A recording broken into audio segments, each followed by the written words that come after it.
O Ministério Apostólico De Volta à Palavra apresenta De Volta à Palavra, com o Bispo Alexandre Rodrigues. Uma voz profética, preparando o caminho para a segunda vinda de Cristo. Voz do que clama no deserto, preparai o caminho do Senhor. Bom dia! Toda honra e toda glória sejam dadas ao nosso Senhor e Salvador Jesus Cristo, ao Senhor da Igreja e a todos vocês que estão em casa, graça e paz vos sejam multiplicadas. Este é o programa De Volta à Palavra, um programa do Ministério Apostólico De Volta à Palavra, um ministério empenhado na pregação da Palavra de Deus, empenhado na ministração de palavras calcadas, totalmente baseadas no Novo Testamento, onde se revela ali a pessoa preciosa de Jesus Cristo, de seus ensinamentos para a sua igreja, para aqueles que estão sendo então edificados como igreja do nosso Senhor e Salvador Jesus Cristo. Eu quero abrir o programa desta manhã, lembrando a vocês a respeito da nossa 9ª Conferência Teológica. Já começou ontem, desde sexta-feira, estamos aqui ministrando palavras escatológicas, falando de um tema extremamente importante, que é o Apocalipse revelado, uma visão quadridimensional da vitória do Cordeiro e de sua esposa. Portanto, você que ainda não veio nesta conferência, ainda tem a oportunidade de participar. Ainda temos reunião hoje à noite, às 19h30 e amanhã de manhã, o encerramento às 9h da manhã. E, portanto, amanhã, como nós teremos o encerramento na parte da manhã desta conferência, certamente não teremos à noite a nossa reunião costumeira. Portanto, venha ainda essa noite, venha amanhã pela manhã para ser ministrado por essa palavra, uma palavra escatológica, como diz o apóstolo Pedro, né? É como uma candeia que brilha em lugar tenebroso, a palavra profética vai brilhando, brilhando, mediante suas revelações, até se tornar em nossa alma dia perfeito. É uma palavra de consolação, uma palavra de revelação, uma palavra de promessa, uma palavra de garantia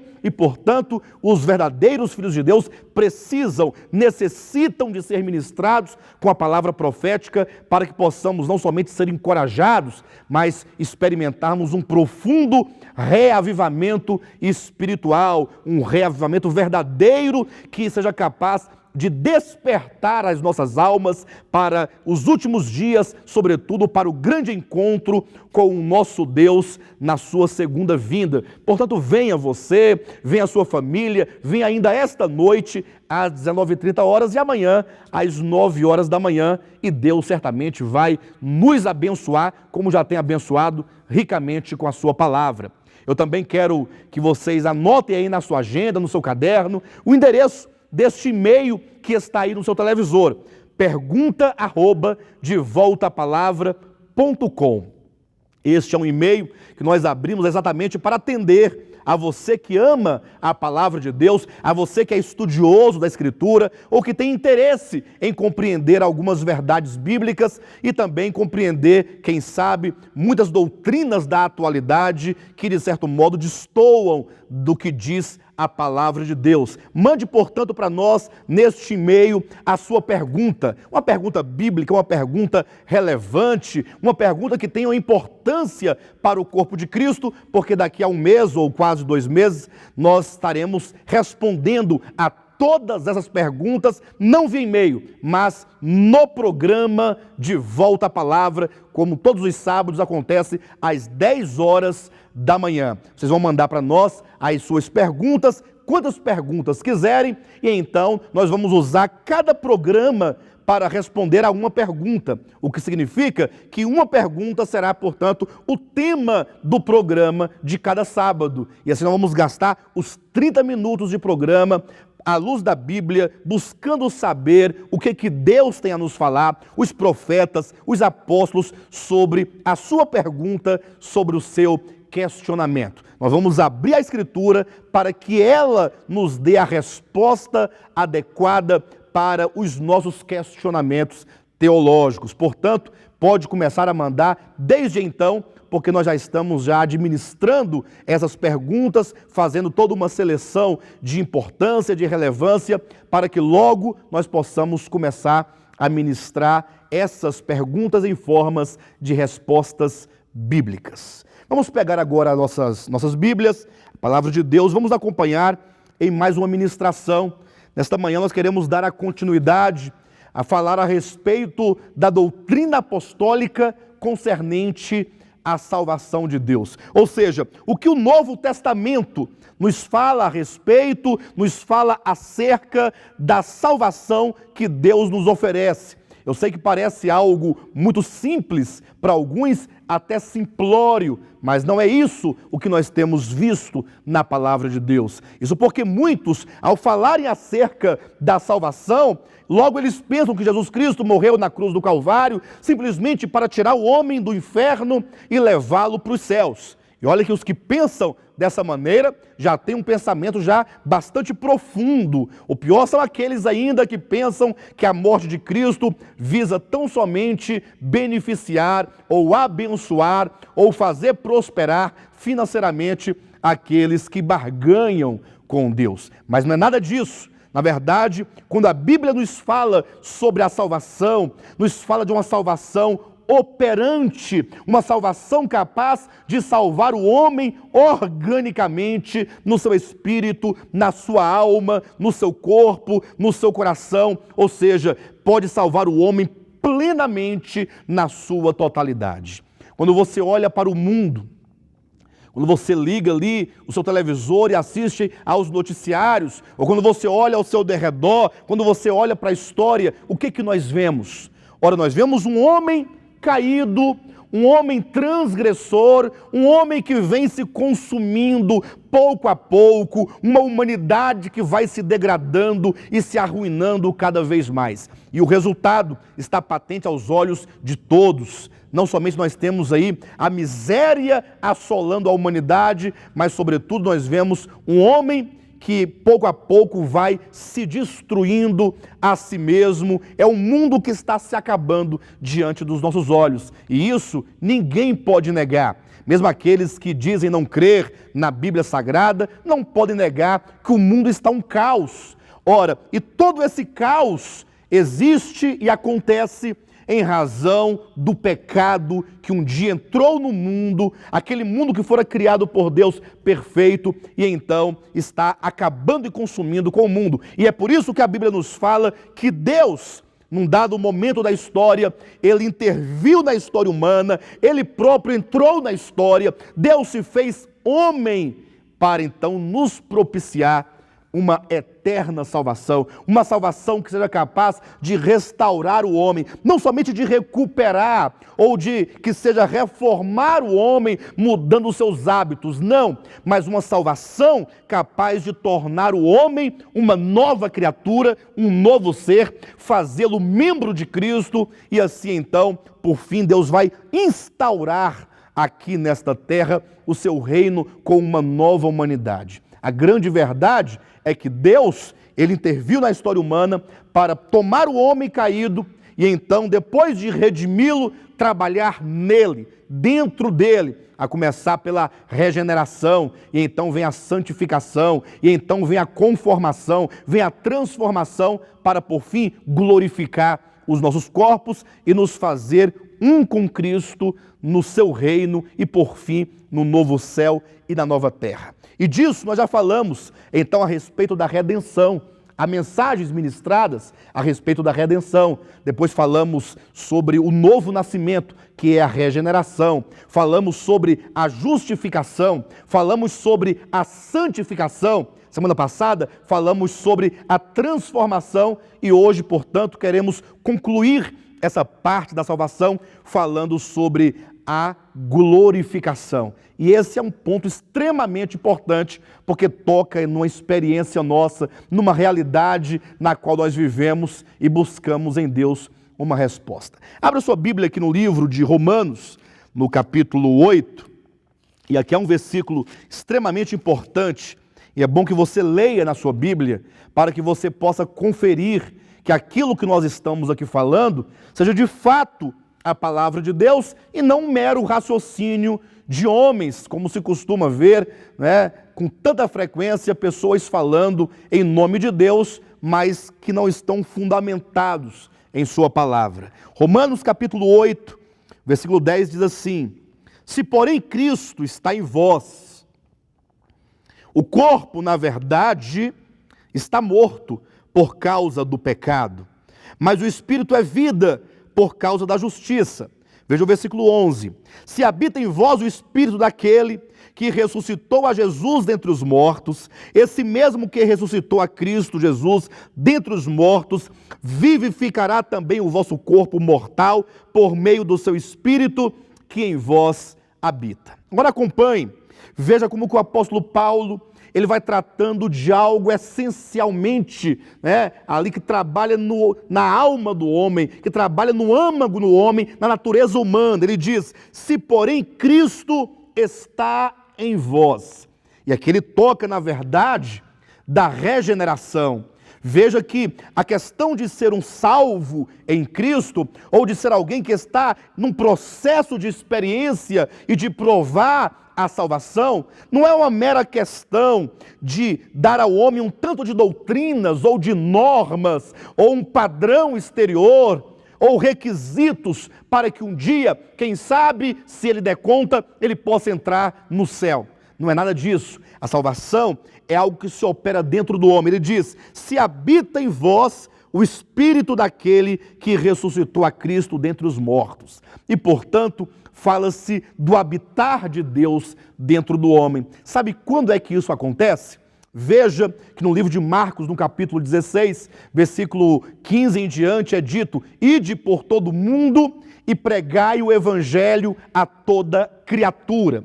Veja que a própria Bíblia diz que todos os homens sobre a terra são criaturas de Deus, porque Deus os criou e, portanto, aqueles que são criados por Deus são criaturas de Deus. Agora veja num outro texto, no caso em João capítulo 1, versículo 12, é dito que todos aqueles a quem chegou a palavra do Evangelho, essas criaturas que ouviram a pregação do Evangelho, todas as criaturas que, tendo ouvido o Evangelho e creram nele, no sentido de crerem na pessoa de Jesus Cristo, o que João nos diz? A esses deu-lhes o poder de serem feitos filhos de Deus, a saber, os que creem no seu nome. Portanto, as criaturas, uma vez crendo no Evangelho, e somente então recebem o Espírito Santo para habitar dentro delas. Está de acordo com o ensinamento de Paulo aos Efésios, no capítulo 1, versículo 13, que diz que tão logo você ouviu a palavra do Evangelho, que é o Evangelho da nossa salvação, e tendo nele crido, nós fomos selados com o Espírito Santo da promessa. E, portanto, receber o Espírito Santo é uma questão de crer no Evangelho. Então, aqueles que creem no Evangelho, aqueles que confessam que Jesus Cristo é o Filho de Deus, que confessam que Jesus Cristo é o Senhor, que Deus o ressuscitou dentre os mortos, estes, portanto, recebem o espírito de filiação, são feitos filhos de Deus, são regenerados e, como Jesus falou para Nicodemos, nascem de novo, nascem do alto, nascem do Espírito, são novas criaturas e, portanto, agora têm, como diz o versículo 10 de Romanos 8, o Espírito Santo habitando dentro de si. Se, porém, Cristo está em vós. Então, aqui é uma mensagem que se dirige somente para um grupo seleto de pessoas. Ou seja, é uma palavra dirigida àqueles em cujos corações habita o Cristo de Deus, habita o Espírito de Deus, habita o Espírito de Jesus Cristo. Se, porém, Cristo está em vós, o corpo, na verdade, está morto. E aqui nós temos uma segunda verdade. Se na primeira ele fala do fato de Cristo habitar dentro de nós, que é a doutrina da regeneração, conforme se encontra em João capítulo 3, onde ele fala que, embora Cristo habite em nós, embora tenhamos o próprio Espírito de Deus habitando dentro de nós, o corpo está morto. Ou seja, todos aqueles que confessam o Evangelho, tendo Cristo habitando em seu Espírito, sendo eles regenerados, sendo filhos de Deus.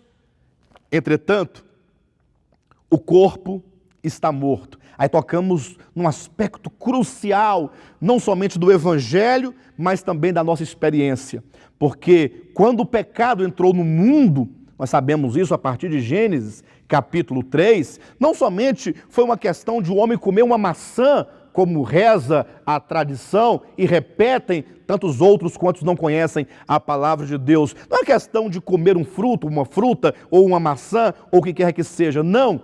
Ali é algo muito grave, porque simbolicamente nos fala do momento em que o pecado, como uma natureza maligna, a natureza do perverso, simbolicamente como que o veneno daquela serpente, que é o diabo, entrou no homem. E ele entrou no espírito humano, na alma humana e no corpo humano. De maneira que quando cremos em Deus, então o Espírito de Deus regenera nosso espírito, resolvendo o problema do espírito humano. E então o processo de santificação e de transformação, como falamos, vai transformando, mudando, salvando as nossas almas.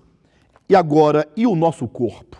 O corpo, por causa do pecado, está morto. Quando você olha para você, para alguém da sua família, para um vizinho, para as pessoas, o que nós vemos? Nós vemos um corpo humano que, apesar de essas pessoas crerem em Jesus e confessarem o Evangelho, os seus corpos estão cansados, seus corpos estão doentes, seus corpos estão num processo contínuo de degradação e, numa linguagem bíblica e adequada, num processo de corrupção. Eu sei que existem aí os pregadores, se não pauradores, do Evangelho da prosperidade, que querem ensinar e declarar que o homem não pode adoecer, porque Deus tem que curá-lo, é obrigado a curá-lo, mas veja o que diz a Bíblia Sagrada. E eu sei que o Evangelho, ele tem a promessa da cura para os corpos, isso é verdade. Não estou negando que o Evangelho é o poder de Deus para salvar o homem completamente do pecado e de seus efeitos. Mas eu quero colocar que a própria Bíblia diz que, embora Cristo habite em nós, o corpo, na verdade, está morto. Isso porque, segundo a economia de Deus, o propósito de Deus, o Senhor, Ele só vai resolver o problema dos nossos corpos somente por ocasião do ressoar da última trombeta. Ora, é esse o testemunho e é esse o ensinamento claro e explícito da Bíblia Sagrada que logo nós veremos na Epístola de Paulo aos Coríntios no capítulo 15. Mas veja que aqui diz que o corpo, na verdade, está morto por causa do pecado, mas o Espírito é vida por causa da justiça. Então, é como que diz Romanos capítulo 8, Nós, filhos de Deus, tendo o Espírito Santo habitando dentro de nós, mas ainda o nosso corpo permanece nesse estado de vergonha, de corrupção, de dor, de enfermidade, de maneira que as pessoas, ao olharem para cada um de nós, elas não podem ver que de fato somos filhos de Deus. Porque no momento ainda, nessa peregrinação, é tudo muito semelhante, porque ao olhar para um lado e para outro, só podemos ver o que há de exterior nos corpos das pessoas, que é esse estado e estágio contínuo e continuado de cansaço, de dor, de enfermidade e de corrupção. Mas o apóstolo Paulo ensina em Romanos, no capítulo 8, a partir do versículo 18 em diante, que a própria criação está gemendo e está aguardando, e o Espírito Santo também está gemendo e está aguardando, e o nosso espírito humano regenerado também está gemendo e aguardando o quê? A manifestação dos filhos de Deus. Você sabia, meu querido, que logo, logo os filhos de Deus vão se revelar, vão se manifestar ao mundo, ou melhor, ao universo, quando todo o universo, então, ele olhar e puder ver em cada filho de Deus o próprio Cristo manifestado e se expressando no corpo humano.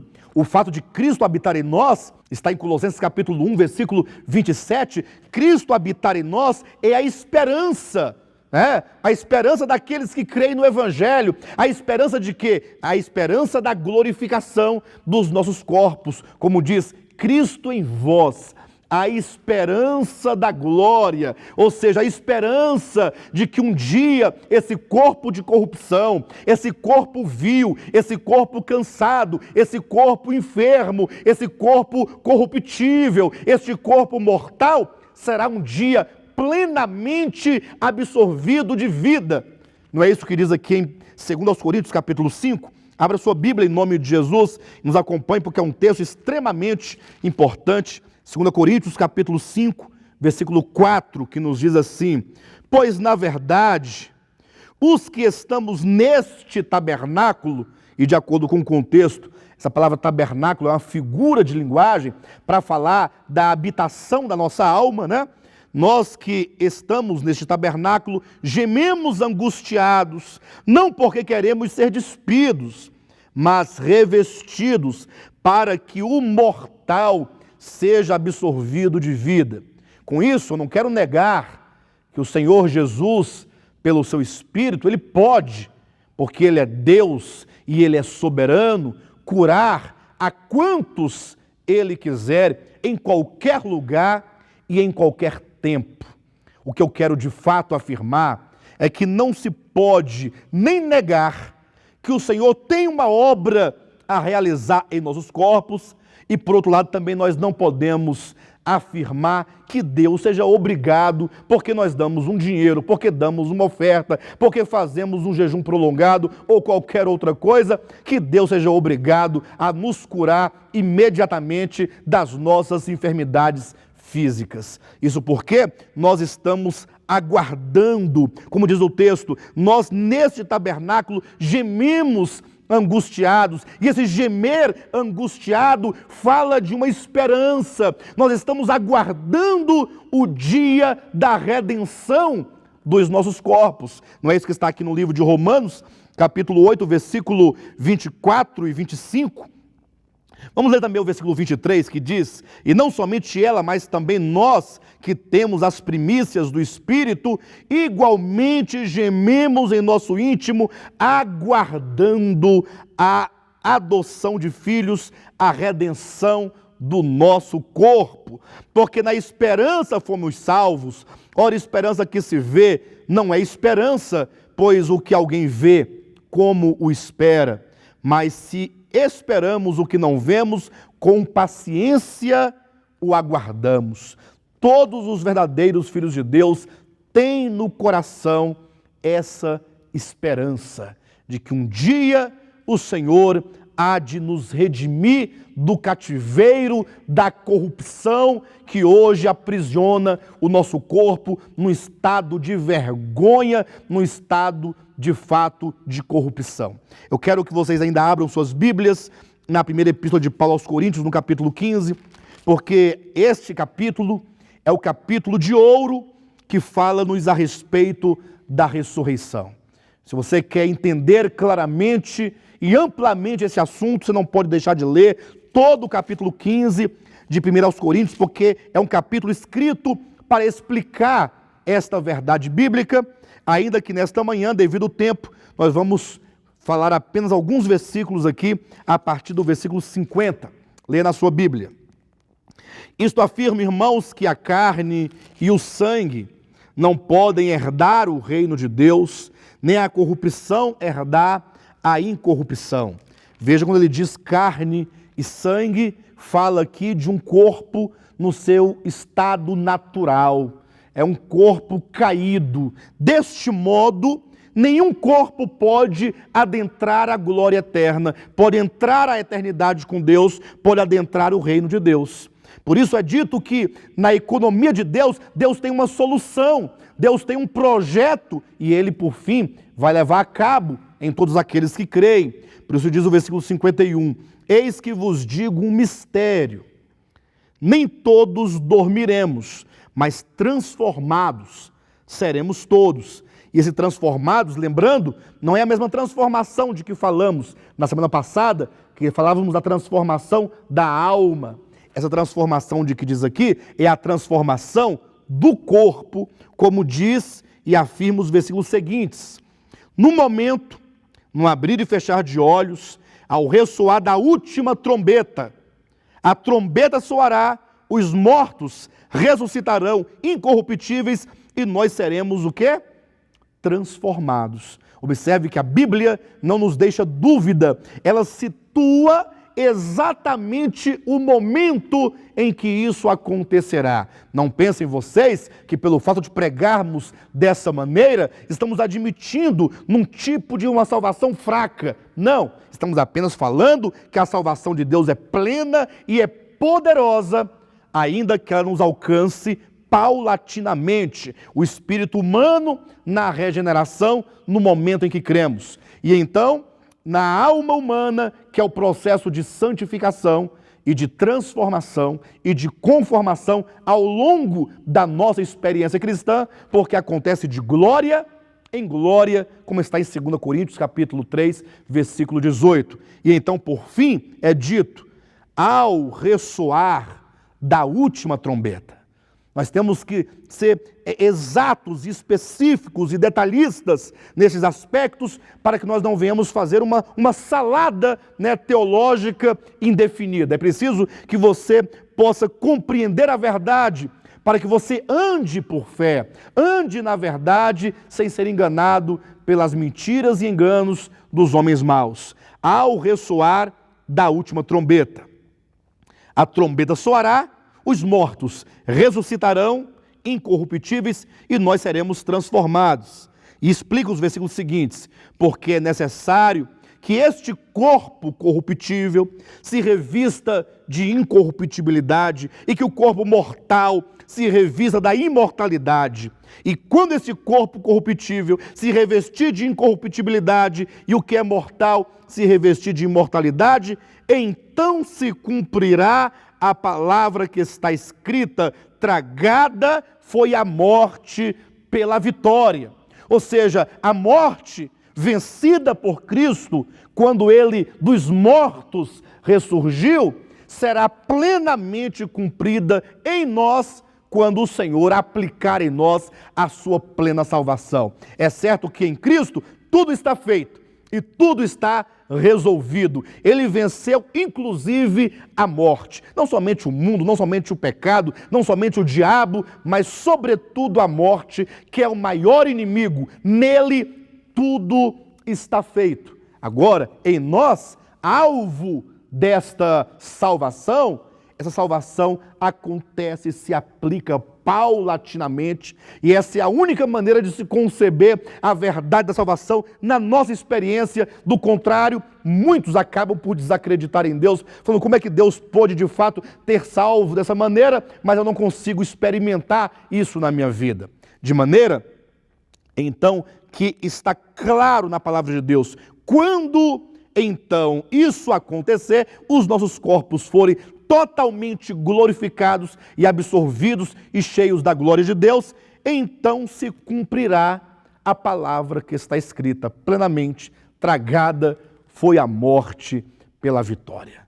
Eu quero aproveitar esses segundos restantes para estender o convite a vocês para estarem conosco ainda esta noite, no nosso local de reuniões aqui em Taguatinga, e também amanhã de manhã, às 9 da manhã. Hoje à noite, 19h30, amanhã às 9 da manhã. Vocês não podem perder, porque certamente Deus tem ministrado a sua palavra profética, uma palavra transformadora, uma palavra reveladora, uma palavra que certamente nos traz um reavivamento verdadeiro de coração, de alma, para todos os crentes que amam a vinda do Senhor e desejam ser aprovados naquele grande dia em sua presença. Espero por vocês, tenham um bom sábado e Jesus é o nosso Senhor.